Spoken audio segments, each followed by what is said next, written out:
Viral সেই পটলের মিষ্টি। ফেসবুক খুললেই দেখা যায় পটলের মিষ্টি। কখনো খাইনি, আজই প্রথম বানাবো আর আজই প্রথম খাবো। এর জন্য নিয়ে নিয়েছি পটল। খুব সহজে বানিয়ে নিলাম পটলের মিষ্টি। বৃষ্টি আপুর রেসিপি মানেই খুব সহজ রেসিপি।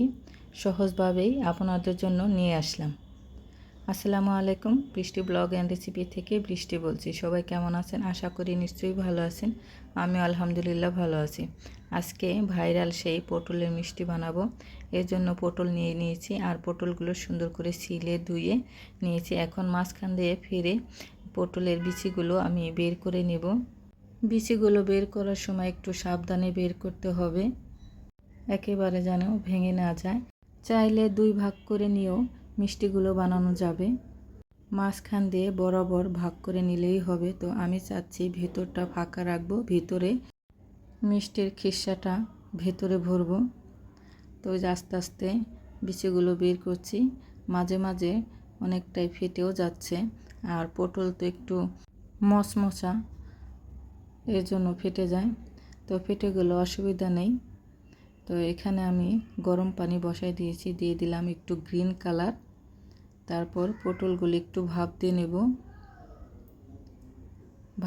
হালকা ভাপ দিয়ে নিয়ে নেব। আমি নামিয়ে নিয়েছি। আর এদিকে আমি 2 কাপ পানি দিয়েছি আর দিয়ে দিলাম চিনি। আমি এখানে হাফ কাপের মতন চিনি দিয়েছি। চামচ দিয়ে দিয়েছি, কিন্তু এখানে হাফ কাপের একটু কম হবে। চিনিটা দিয়ে দিলাম আর একটা এলাচ দিয়ে দিয়েছি। এখন এই শিরার মধ্যেই পটলগুলো দিয়ে দিলাম। এখন পটলগুলো রান্না করতে করতে আর শিরাটা একদম পটলের মধ্যেই চলে যাবে, মিষ্টি হয়ে যাবে। এখানে আমি হাফ কেজি দুধ নিয়েছি। দুধটা জাল দিতে দিতে একদম ঘন করে নেব, খিসা বানিয়ে নেব। দেখেন দুধটা কিন্তু অনেক শুকিয়ে গেছে। এখন আমি দিয়ে দেব গুঁড়া দুধ। 2 চামচ গুঁড়া দুধ দিয়েছি আর দিয়ে দিলাম একটা এলাচ, দিয়ে দিলাম চিনি। পটলের মধ্যে কিন্তু অনেক চিনি দেওয়া হয়েছে। তো এখানে খিসার মধ্যে মিষ্টি একটু কম হলেই ভালো হয়। আর যদি আপনারা চান মিষ্টি বেশি খেতে, তাহলে চিনিটা একটু বাড়িয়ে দিবেন। তো খিসা আমার হয়ে গেছে, এখন আমি নামিয়ে নেব। দেখেন কতটা ঘন হয়েছে, ঠান্ডা হলে কিন্তু আরও ঘন হয়ে যাবে। আর এদিকে দেখেন পটলটা কি সুন্দর রসালো হয়েছে, একদম মিষ্টি হয়েছে, নরমও হয়েছে। আর খিসাটা আমি পটলের ভিতরে দিয়ে দিচ্ছি। মিষ্টিগুলো বানিয়ে নেব এক এক করে। সবগুলো পটলের ভিতরে খিসাগুলো দিয়ে দিয়েছি। হয়ে গেল পটলের মিষ্টি খুব সহজেই। দেখেন কত সুন্দর হয়েছে।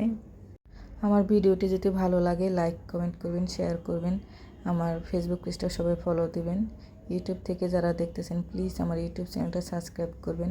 পটলের মিষ্টি কেমন হয়েছে প্লিজ কমেন্টে জানাবেন। দেখতে মাশাআল্লাহ অনেক সুন্দর হয়েছে, খেতেও কিন্তু দারুণ হয়েছে। সবাই ভালো থাকবেন, সুস্থ থাকবেন।